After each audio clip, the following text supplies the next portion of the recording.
Welcome to Wallops Island, Virginia. We're giving you the first look at Rocket Lab's new US launch site, where its next rocket, Neutron, is set to take flight. Let's go. Well, I feel special to share this moment with you. This is honestly, my heart is racing. This is the coolest thing ever. We're inside Neutron's soon-to-be launch pad. Launch pad, that's right. It's massive. Hello. This is the water tank. That's the water tank. Neutron's happening, by the looks of it. Yep, absolutely.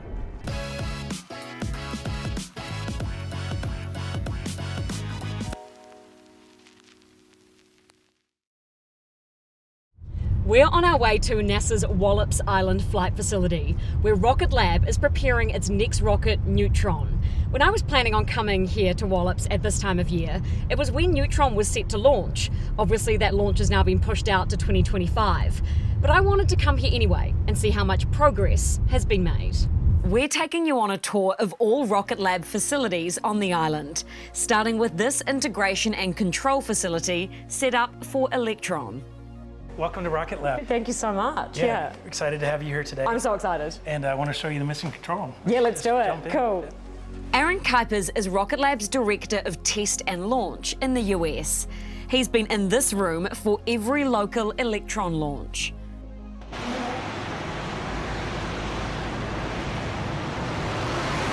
This is mission control. This is where we support the launches here from Launch Complex 2. And this is where the operators sit during the launch operations. We have our launch director who sits here in the room, and we have also support from NASA and Virginia Space. What you see up on the wall is the cameras we have on the launch pad. So LC2, we have around 26 cameras that we look at all operations. Wow. And when we go through the loading operations on launch day, we alternate views of the camera to make sure that we're safe, and then we can follow operations, making sure everything is functioning the way it should. We don't see any issues. So if you had a leak, for example, you use the camera to sweep the area to see if there's any issues. And then also you have the software, which is kind of red flagging anything at the same time. So then your camera can show you perhaps what's going on. Cool. Absolutely. Awesome. And then today, what you see up on the other screen is LC3. So that's a camera facing south to the new launch pad.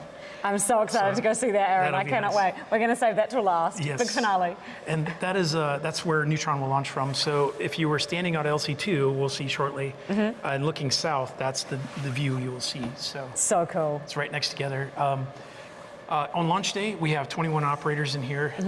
They do various functions from avionics to watching the vehicle to commodity loading on the pad. And then safety, we have a safety representative from NASA. As I mentioned, the launch director. And then we have FAA in the room for FAA licensed launches. So they monitor all of our activities per our license. So does NASA need to be in the room purely because this is a NASA-owned facility? Like you wouldn't need a NASA person in the room or an approvals person in the room at Mahia, would you? Correct. Okay. Yeah, because we're on Wallops Island, which is a NASA federal facility. They have oversight for safety because the operations are there. So. Now you've been here a long time. Yes, I have. You know this facility better than anyone. Yes. So this was built especially for us back in 2020. During the pandemic, Virginia Space built this building for us, for Rocket Lab, with all of our specifications. So outside is black, like I was going to say, critical, absolutely critical, Yes. fly that flag, yeah. And then all this is set up and designed for us specifically. This is our mission control room. So this room was designed to be the mission control room. And then as we tour the building, you'll see that we have an integration bay for Electron when it arrives. So yes, all specially built. And this was not here when I started with Rocket Lab. So to see us grow from just one person to now a team of 35, it's really impressive to see. Correct me if I'm wrong, you were the first employee here for Rocket Lab at Wallops. On the East Coast, yes. That's and correct. you're still here. And that I'm still says here. something. I love it, yes. So you as Director of Test and Launch, where do you sit in this room on In this room, day? I usually sit right here. Can we get you sitting down? Like, Sure, let's put you in your sure. seat. Let's make you comfortable. I sit next to the launch director. Okay. So the launch director has the button for the abort in case there's a bad day. You got to film this button. So It's red. It's like a red don't push button. I'm not going to touch any button, I promise. I'm too terrified to touch anything. So we can't cause any problems today. We don't Of have a rocket course. on the pad. Okay, so good. we're Okay then. But the most important button in this room, as you can see, is this red button. And this is the button that will abort a launch in the event of a bad day. That's a terrifying button. It is a terrifying button. Has that button ever been pressed before? It has not, and we never intend to. Fingers crossed. Fingers crossed, yes. The range also, so there's a range safety officer that has one, and there's a program manager that has one over at NASA. That we all monitor the same thing. They have the same button at their desk. So there's 3 powerful people that are allowed to press 3 powerful, very scary buttons. Correct, that's correct. So how many Electron launches have been launched here from this? 4 Electron rockets have taken flight from Wallops facility. 4 out of the total 53? Correct. We've done 3 orbital and 1 suborbital mission for our customers from Wallops. Looking forward to many more.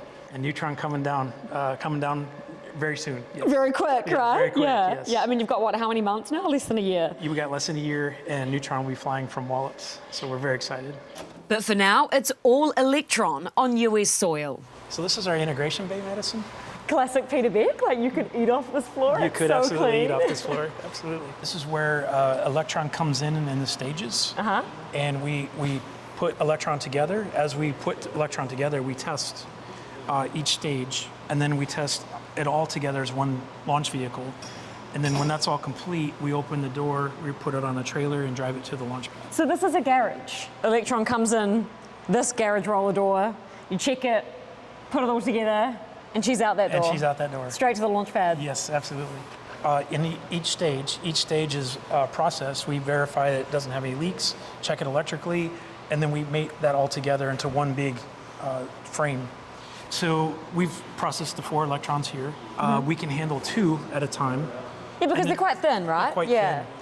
We can handle 2 at a time for the design of this building, but then we also we have extra capacity in the back to make more space. We could do 4 at a time.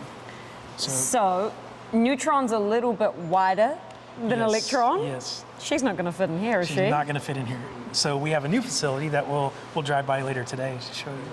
Cool. So yes, Neutron will not fit in this building. Not even a part will fit in the door. It's so much bigger. So much bigger.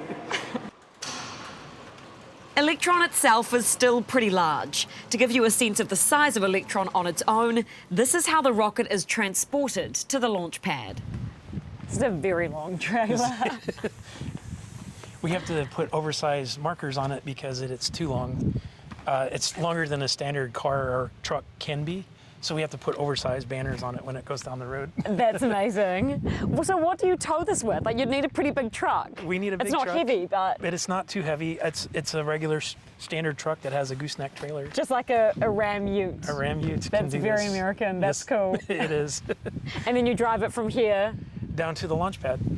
Should we go through the launch pad? Let's do it. Let's go. Look at the size of this truck.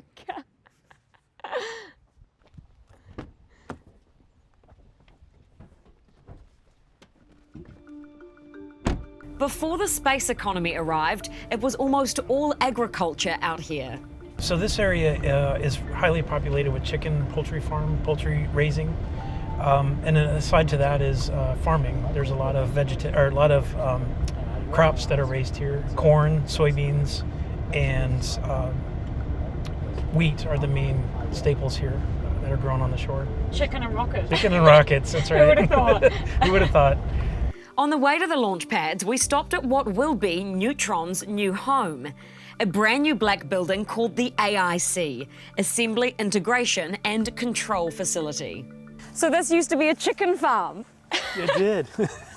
That's so hilarious. Do you still call it the chicken farm? We do sometimes. That's kind of the nickname from the team, is the chicken farm. But what this is actually going to be is Neutron's assembly area where everything's put together, tested before it rolls onto the launch pad. That's right. Yeah, our official name is AIC, and we'll be doing just that, assembly, integration, test, and rolling Neutron to the pad. So this is a whole new dedicated facility, pretty much exactly what you showed us with Electron, but this is all dedicated for Neutron. Everything's much bigger. It has all of the dedicated parts. That's right. It's a purpose built for Neutron, and its focus will be just Neutron.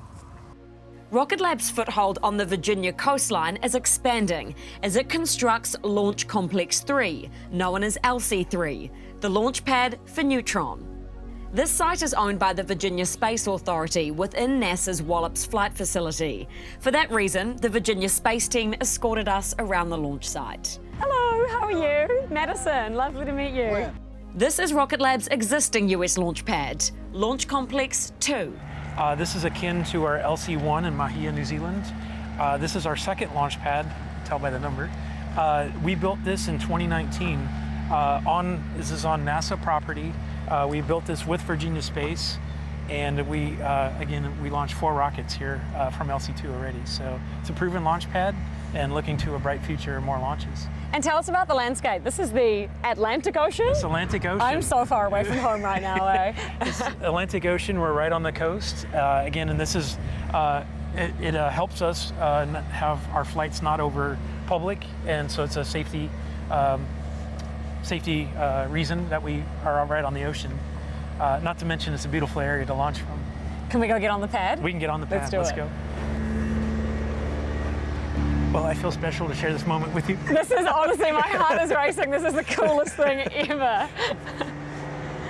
This is the most badass thing I've ever seen in my life. Oh my God. Whoa. This is so cool. So Madison, I wanted to show you the launch mount and talk a little bit about what we do here. The rocket comes in horizontal, and we raise it into the launch mount, we lock it in, and then when that's all complete, we rotate the whole launch mount structure vertical. We go through our loading operations, and then some of the key things to look at here are the propellant lines that feed the rocket. When those lines connect at the top of the strong back to the rocket, the umbilical lines. These towers. Yes. You were telling me these are for lightning. So these towers have to be taller than Electron is in case there's a lightning strike. That's right. So it strikes these, not the rocket. Correct, yeah. It's lightning protection for the rocket. A test was underway on the front of the launch pad, so we could only film the back of it, where the rocket locks onto before launch, to see all of the parts up close. Right, So this is the water line. This is the water line. This is the line that supplies the water for the acoustic suppression ring and the rainbirds when the rocket takes off. So it comes down from the water tower, through that blue pipe, into the ring. Into the ring. That's right. Very simple. This is the ring where the water flows through to suppress the sound as Electron fires. This is insane. I want to hug it.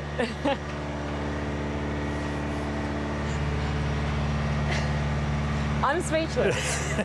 I don't know what to say. I'm standing on a rocket launching platform, touching what did you say the official term of this was? This is acoustic suppression ring. ASP. Sorry, ASR. ASR, correct. So LC2 is dedicated for Electron and HASTE missions, but from what you've just shown me, Aaron, it's way too small for Neutron. Sure so is. that baby's going to launch next door That's right. at LC3. Can we go see it? Let's go. Let's go. Launch Complex 3 is still under construction, but this is the first time anyone outside the company has filmed its progress. Less than a year ago, this entire site was covered in grass. Now it's concrete and fuel tanks. It's huge. It is. There's more to come. This is 2 90,000-gallon liquid oxygen tanks. That puts the other one to shame. It does. Those are 3,000 gallons in comparison. These are 90,000 each. We'll be adding more in the future as the program grows. We'll have equivalent 2 90,000-gallon LNG tanks on the other side of the pad very soon. Wow. And this is just pure fuel for the rocket, isn't it? It is. It's a hell of a lot of fuel, Aaron. It is. 90,000 gallons. So that's in each LOX, tank. the same as LC2. Correct. But isn't the combustion mix going to be different on Neutron to allow for more reusability? It is. We're going to be using oxidizer, the liquid oxygen, same as we do at LC2 on Neutron, but the fuel is different. We'll be using methane as the fuel on Neutron, as on Electron we use Caro. And how does that allow for reusability? I'm aware that Methalox is cleaner as opposed to kerosene with Electron that requires soot sort of being cleaned out of the engine? It burns cleaner, and that way when the rocket lands, we capture it, it'll be a cleaner engine that we can return to flight. The 86-metre high water tower is the most obvious structure that signals preparations are well underway. All right, so this is where Pete was standing in here and took a picture. So, This is so cool. so if you want, you can stand in front. Can or I get in it? You can get in. Yeah, it's going to be rusty. Do you want to go? No, that's okay. You good? Hello. This is the water tank. That's the water tank. So how much did you say? 200 gallons of water? 200,000. Thousands. Over 200,000. Without water, the vibrations created from the sound as she fires would be strong enough to destroy the rocket and the launch pad. Neutron's happening, by the looks of it. Yep, absolutely. The foundations for that launch pad are already down. A hole has been dug and concrete poured in. So how is the rocket going to sit on this thing? So the rocket's going to sit on this foundation. This foundation is supported by piles, and then on top of this big concrete structure that's reinforced, the anchor bolts, there's 4 anchor bolt points, are where the legs will sit for the rocket. Eventually, those legs will meet up to a ring, and then on top of the ring is where Neutron will sit. Can we go inside there? Let's go inside. Okay, cool.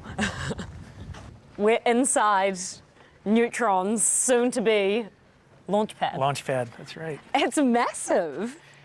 This thing could be a swimming pool, like an enormous Olympic-sized swimming pool, Aaron. And we look straight up. We'll be looking up the back end of the rocket. We'll be looking at rocket engines very soon. How soon? Very soon. If I can ask you about the readiness, it's clearly still a construction site now. The foundations are always sort of part of the hardest part, right? That's right. When do you actually think this is going to be complete, let alone there will be a rocket standing on top of us? Yeah, good question. We have a lot of phases that we go through. As you mentioned, the construction part is probably the longest phase of getting it started, getting the permitting and getting everything in ground. Now that we're building up, we have all of the other pieces in fabrication right now.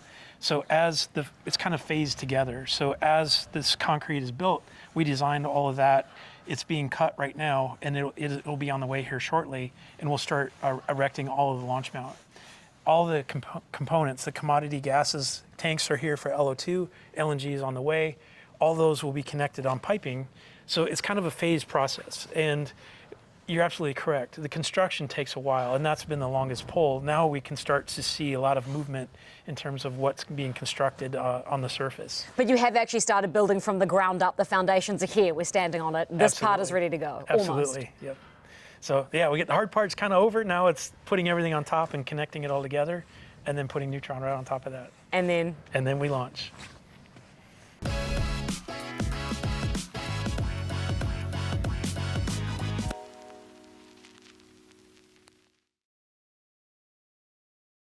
Thanks for watching Markets with Madison. If you enjoyed this interview, please hit the like and subscribe buttons below. I do all of the research for these episodes myself, so your support means a lot. I always love to hear your feedback and ideas, so please drop any thoughts in the comments below. Now go put your money to work.